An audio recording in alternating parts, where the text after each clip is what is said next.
Hum is an American alternative rock band from Champaign-Urbana, Illinois, characterized by their wall-to-wall guitar sound, their imaginative use of effects and feedback, and lyrics infused with space and scientific imagery. They were highly influential during their time, cited by artists like Def Heaven and Deftones and many others. Hum were visionaries in their right, creating an immense and imaginative world with their droning rock noise, oscillating between dreamy yet not quite shoegaze textures to loud and roaring riffs. They featured grand ideas that are heavily inspired by space and the wonders of science, all elegantly expressed in the medium of rock and roll. They helped define the space rock sound of the 90s. In this video, we'll be looking at their history and have a deep dive into their songs and albums. Hum was formed in 1989 by guitarist Matt Talbot and Andy Switzky, with bassist Akis Boyatis and drummer Jeff Kropp. The band name came as a suggestion from Rick Valentin of Poster Children, winning over contenders like Grendel's Arm, Pod, and Feedback. Hum was chosen with the intention of representing their sound as something that's vague and mysterious.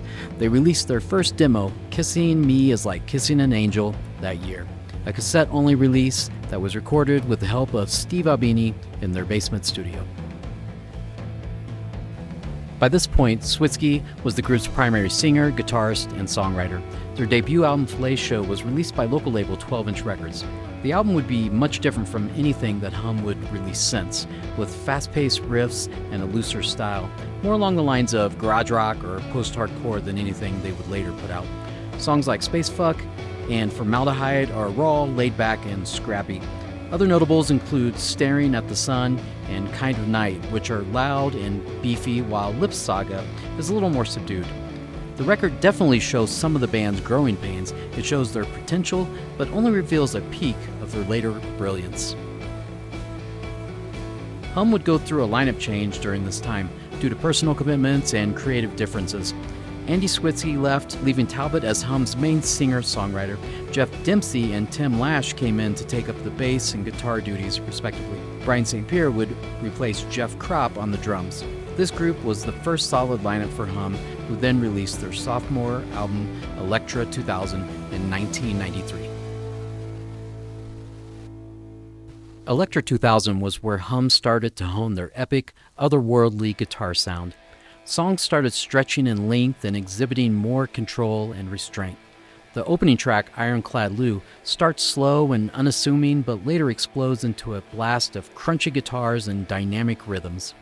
Shovel starts with wide, sweeping riffs that feel like the crashing of waves on an ocean.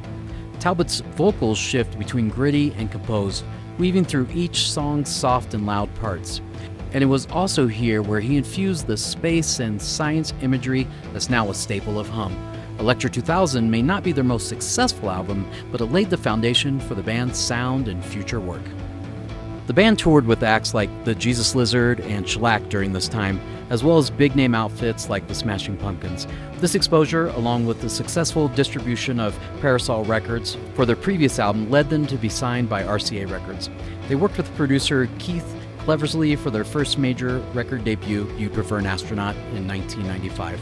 This album produced their biggest hit single, Stars, which ended up rising to number 11 on the Billboard Modern Rock Tracks chart and number 28 on the Billboard Mainstream Rock Tracks.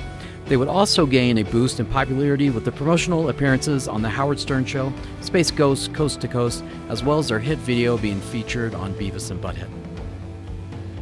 Stars is one of the band's catchiest songs. It gained popularity partly due to being featured in a Cadillac commercial, yet it endured with its listeners due to its dynamic hooks and its brilliant ebb and flow of riffs. You'd Prefer an Astronaut also features singles such as I'd Like Your Hair Long and The Pod. It also has slower but equally great gems like The Very Old Man and the closer, Songs of Farewell and Departure. Chino Marino would point to this album as a major influence for the Deftones sound. The album sold 250,000 records, and Hum played their largest shows promoting it towards the end of 1996. As a result, they gained a lot of die-hard fans during this time.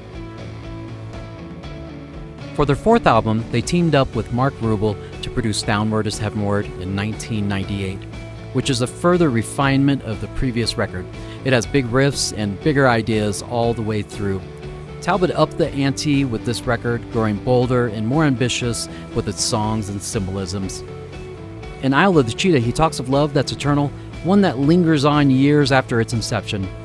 Coming Home is fueled with frenetic energy and a short fuse, but it's an outlier within the album. Epic songs such as Afternoon with the Axolots, Apollo, and the Scientists showcase the depths of Hum's ambition. These songs easily capture the wonder of Hum's ideas as well as the larger-than-life philosophy of their sound. Despite this, the band only sold 38,000 copies of the album, which got them dropped from the RCA roster. A string of misfortunes then struck them, which culminated in a minor van accident while on tour in Canada. This would be the last straw. They played their final shows in December of 2000 before officially breaking up.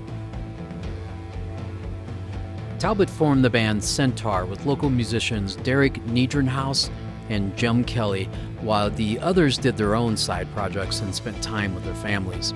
In 2003, the band reunited for a one-off show at Furnace Fest, after playing a warm-up show in Champaign directly prior. Through the intervening years, Hum would play sporadically at the occasional club or regional festival. Talbot emphasized the desire to play for people who cared about their music. This would continue until 2015, where Hum would partake in 2 brief tours before finally going back to the studio. In June 2020, Hum released their 5th full-length album, Inlet. Inlet is nothing short of an epic comeback. Each song feels like a wide and sweeping exploration of the riffs that is highly unique for its time. Waves opens with crisp layers of guitar noise, a high-end definition of distorted riffs aided by modern production methods. Centerpiece, The Summoning, is eerie and sharp with a metallic edge that can rip and shred. Synth embellishments glimmer around it, adding more depth and mystery. Desert Rambler and Shapeshifter are epic sagas in their own right, where the band's tasteful riffs and punchy drums get to shine the most. Luxurious, complex, and never lacking in depth, Inlet gained highly favorable reviews from critics. It appealed to the nostalgia of 90s rock while also uplifting it for a modern landscape.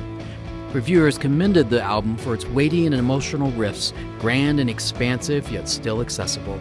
They praised Inlet for cementing their legacy even further.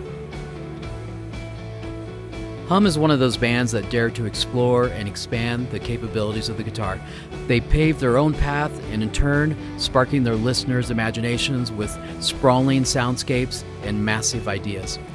Hum dared to reach for the stars, leaving us all to look up in awe.